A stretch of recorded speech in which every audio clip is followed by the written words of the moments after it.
Baik, di sini kami dari kelompok 2 kelas PJKRC ingin menampilkan paparan materi mengenai perkembangan motorik dan keterampilan olahraga. Apa sih itu perkembangan motorik dan keterampilan olahraga? Mari kita simak. Keterampilan lokomotor ialah kemampuan tubuh untuk berpindah dari satu tempat ke tempat yang lain. Perkembangan motorik dan keterampilan dasar olahraga meliputi motorik halus dan motorik kasar. Motorik halus adalah perkembangan gerak yang meliputi otot kecil dan dengan koordinasi mata tangan. Dan motorik kasar adalah kemampuan gerak tubuh yang melibatkan otot-otot besar. Selanjutnya di sini ada keterampilan non-lokomotor. Keterampilan non-lokomotor yaitu gerakan tubuh yang dilakukan tanpa berpindah tempat. Salah satu contohnya itu seperti melakukan peregangan, mengangkat benda atau mainan menggunakan tangan atau kaki. Di sini saya akan menjelaskan apa itu pengertian gerakan manipulatif. Nah, gerakan manipulatif adalah kemampuan tubuh untuk melakukan aktivitas dengan menggunakan objek atau alat seperti tangan dan kaki. Jenis-jenis gerakan manipulatif yaitu gerakan dengan menggunakan tangan, yaitu seperti melempar, menangkap, memegang, menepuk, dan mendorong. Yang kedua itu gerakan dengan kaki, seperti menendang, menggiring, dan menghentikan. Yang ketiga itu gerakan kedua tangan dan kaki, seperti menendang bola sambil berlari dan menembakkan bola basket. Kesempatan kali ini saya akan menjelaskan perkembangan motorik anak pada usia 0-2 tahun. Jadi yang pertama, 0-3 bulan. Bayi ini memiliki refleks dasar seperti menghisap, menelan, dan menggenggam. Terus yang kedua, 4-6 bulan. Bayi mulai bisa mengontrol kepala, seperti mengangkat dan menahan kepala saat tengkurap. Terus yang ketiga, 7-9 bulan. Bayi bisa duduk dengan dukungan dan kemudian tanpa dukungan. Terus yang terakhir, 13-24 bulan. Jadi, berjalan anak semakin percaya diri, berjalan tanpa bantuan. Jadi, anak mulai menunjukkan keterampilan seperti menumpuk balok atau menggambar coretan.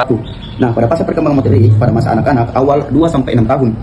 2-3 tahun itu sudah mulai berlari dengan baik, melompat di tempat, memanjat, melempar dan bermain bola. 3-4 tahun dia sudah berdiri, dia bisa berdiri dengan satu kaki. Yang artinya dia sudah bisa mengendalikan dirinya, keseimbangannya dia bisa lakukan sendiri. 4-6 tahun dia sudah bisa melompat. Dia sudah bisa melompat dari satu ke tempat yang lainnya. Ini adalah perkembangan motoriknya 4-6 tahun.